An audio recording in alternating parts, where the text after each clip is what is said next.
Hey, alright, welcome back to Bake Monkey, everybody. Thanks for joining in. Today, we're going to be making some ooey gooey, delicious cinnamon rolls, reminiscent of what you might find at a Cinnabon.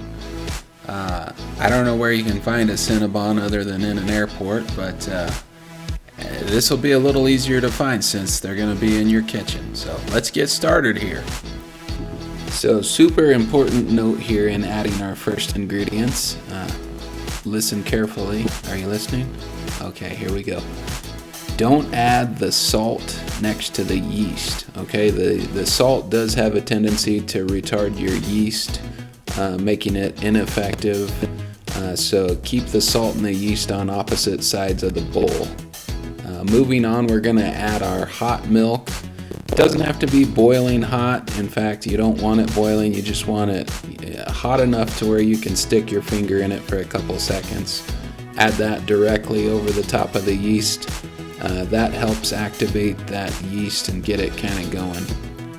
Once you get all your ingredients mixed in properly and you start to knead this dough, it's going to start off very sticky, kind of hold on to your fingers. Don't worry about that. That's very normal. Just continue working it. Don't add too much more flour to this, otherwise it might dry the dough out. Leave it kind of sticky and wet, and trust me, it'll come together perfectly. Just knead it for about between 5 and 10 minutes. Once you let your dough rest for about an hour in your covered bowl after that good workout you gave it, it should have doubled to tripled in size. It should look a lot like mine here.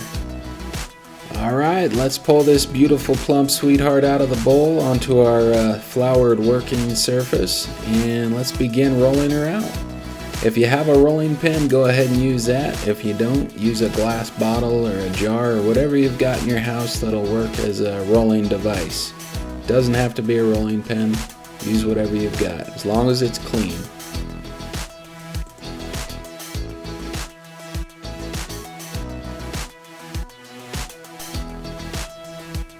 And moving on to our filling here, it's a basic mixture of butter, plenty of butter. Get that all over the top of the dough there. Sprinkle your brown sugar on top of that.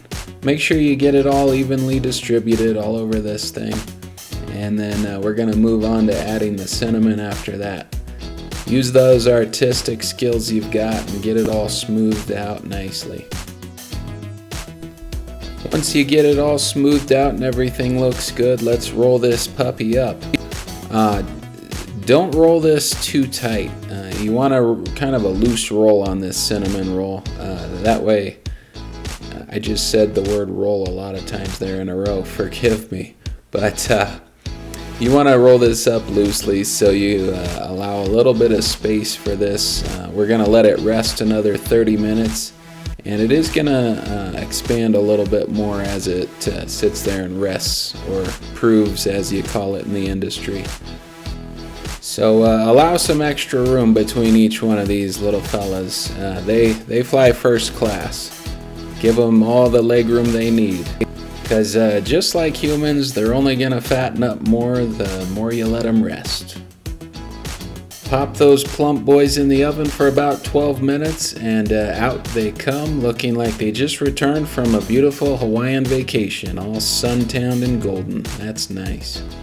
And moving on, we're going to start making our frosting for the top here. Now this is a decadent cream cheese frosting.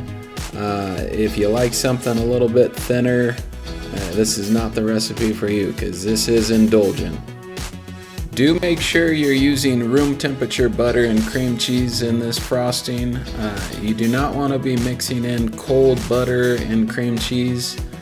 It's going to take you all day, and you're going to need some icy hot on that shoulder at the end of it. So do yourself a favor, leave your butter and cream cheese out for about an hour just to get to room temperature.